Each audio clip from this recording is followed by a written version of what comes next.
Season 2 of Culinary Class Wars isn't trying to shock viewers in its opening episodes. Instead, it's doing something far more deliberate.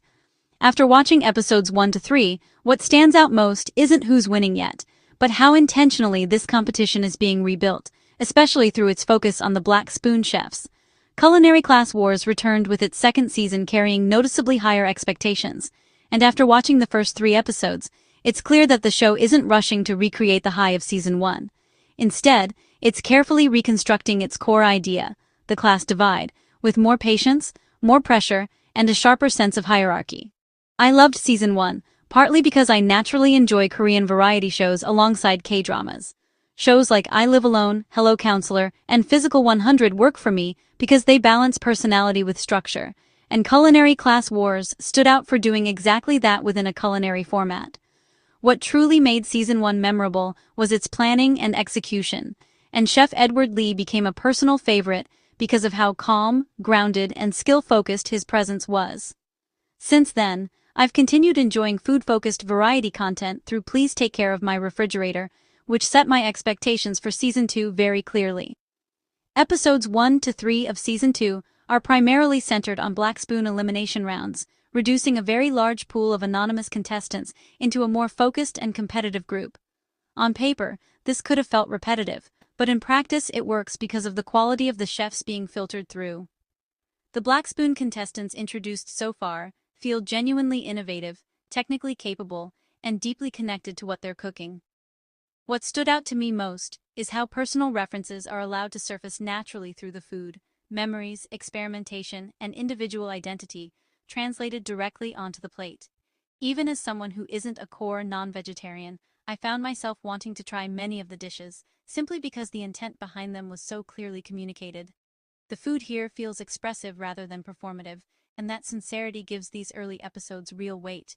This approach also reinforces one of the show's strongest ideas. The Black Spoon chefs are introduced only through aliases, with identities hidden until a champion is crowned, and episodes 1 to 3 make full use of that anonymity. Without names or reputations, the focus remains firmly on technique, creativity, and decision-making. Support for these chefs doesn't feel manufactured. It emerges organically from what they put on the plate. At the same time, the presence of the White Spoon lineup is intentionally restrained, which makes their moments more noticeable when they do appear. Season 2's roster is particularly formidable, featuring Michelin-starred chef Jun Lee of the 2 Michelin-starred Soigné, Kim Hee-yoon of Seoul, and Kim Ji-yeon of Goryeo Ken, along with international figures such as Jenny Walden, winner of MasterChef Sweden, and Shim Sung-chul, whose New York restaurants Kochi and Mari both hold Michelin stars. The lineup is further strengthened by culinary veterans with decades of experience, including Ven Seon-jae, Korea's first temple cuisine master, Hu Deok-juk, a respected authority in Chinese cuisine, Park Hyo-nam, a master of French cooking, and Cheon Sang-hyun, former executive chef to the presidential office at Cheongwa-dae. Familiar faces from Korean variety television add another layer, blending media presence with professional credibility. Among this lineup, one chef who stood out to me early on was Son Jong-won. Without going into spoilers, what makes him compelling is not dominance or showmanship, but control.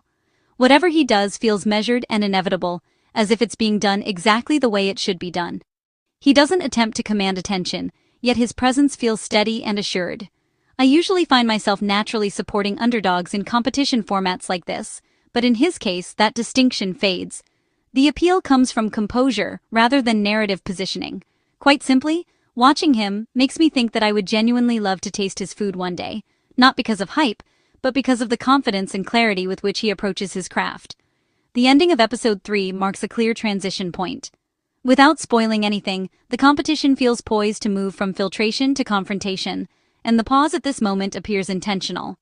Season 2 is clearly structured for gradual escalation rather than immediate payoff, which explains why the weekly release feels especially challenging. There is also an unavoidable layer of external context surrounding the season, particularly the controversy involving Judge Park Jong-won. While the episodes themselves remain focused on cooking, public perception of the season will inevitably be shaped by this backdrop as it continues to unfold. After episodes 1 to 3, Culinary Class Wars Season 2 feels confident in its direction. It is patient, controlled, and deliberate in how it introduces both its chefs and its stakes. Rather than offering immediate fireworks, it is laying the groundwork for a far more intense phase of competition. At this stage, the most compelling question isn't who will win. It's how far this carefully constructed class divide is about to be pushed.